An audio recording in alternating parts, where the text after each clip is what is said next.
तो ये जो गीता जिसको दिव्य चक्षु बोलती हैं, ये शरीर के अंदर एक जगह उसका एग्जिस्टेंस है, लेकिन अगर फिजिकली हम उसको ढूंढ नहीं पाएंगे। जब आप मेडिटेशन करते हैं तब एग्जैक्ट क्या होता है, तो उसका केमिकल पार्ट देखें तो हमारा जो फोकस है वो बढ़ने के लिए दो ग्रोथ हार्मोन का सिक्रेशन होना जरूरी है। तो जब हम जिस कोर्स के थ्रू बच्चा जो जाता है उस कोर्स में क्या होता है, तो मेडिटेशन के थ्रू यहाँ दो ग्रोथ हार्मोन पीनियल ग्लैंड जिसको बोलते हैं, वो पीनियल ग्लैंड के तहत मेलाटोनिन और सेरोटोनिन का सिक्रेशन चालू होता है।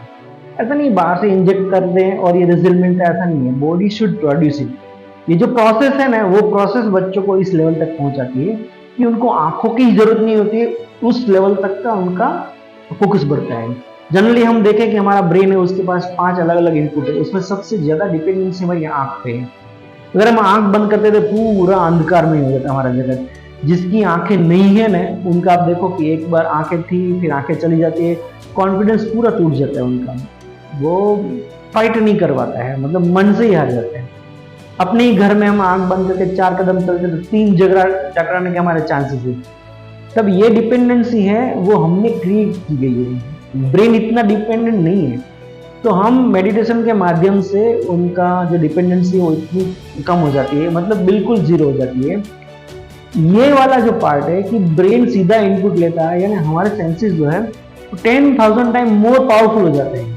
उसका जो रीडिंग टाइम है, उसका जो समझने का टाइम है, लॉजिक का जो वो होता है टाइम ही और सी विल टेक, वो बहुत कम हो जाता है।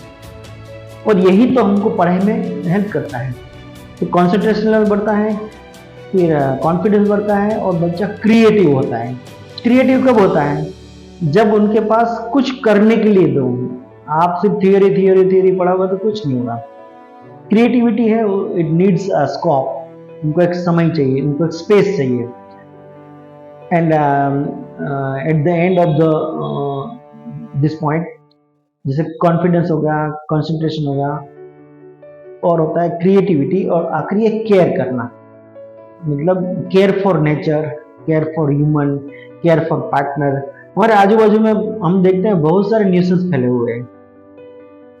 तो मैं उस जगह पे रह के आया हूँ जो आदिवासी स्टेट्स कहलाता है, लेकिन पूरे पिछले 7 साल से वो इंदौर जो शहर है वहां पे आप देखोगे तो आपको भरोसा ही नहीं होगा कि आप इंडिया में हो।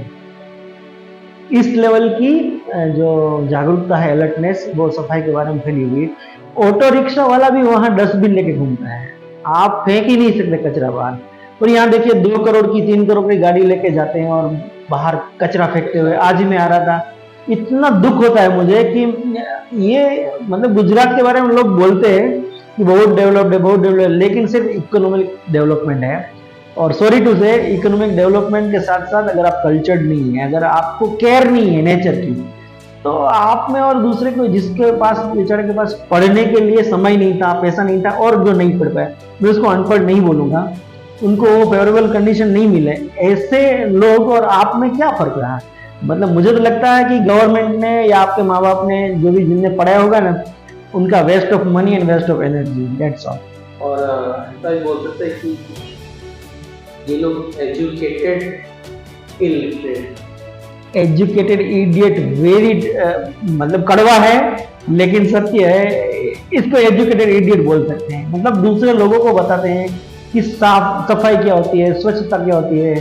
इवन हमारे प्रधानमंत्री जी हर जगह जाके बोलते हैं, और गांधी जी भी बोलते थे ऐसा।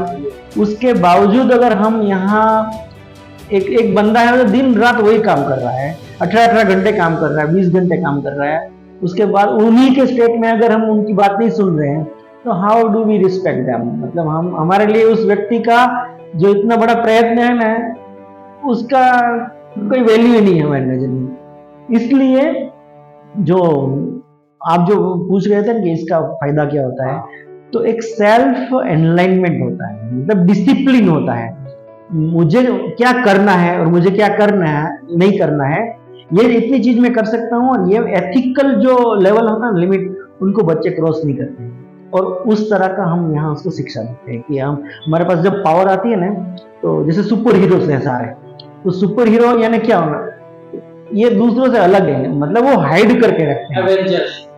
एवेंजर्स का आप देखो, इवन आप स्पाइडरमैन का देखोगे तो वो हाइड करके रखता है अपने आप को, वो एकदम बाहर आके दिखाता नहीं इमेज। एग्जैक्टली पावर जिसके पास होती है ना उसको छुपाना है। या हम अगर इंडियन किसी हीरो की बात करें तो बचपन में शक्तिमान देखते थे, वो गंगाधर लोगों के लिए Exactly. था, बट वो शक्तिमान जो था वो सुपर पावर थी। सही। तो उसमें वो बोलता भी था कि अपने मैंने 7 जो चक्रास होते डेवलप किए हुए हैं। एग्जैक्टली। तो सेम चीज है। सही सही।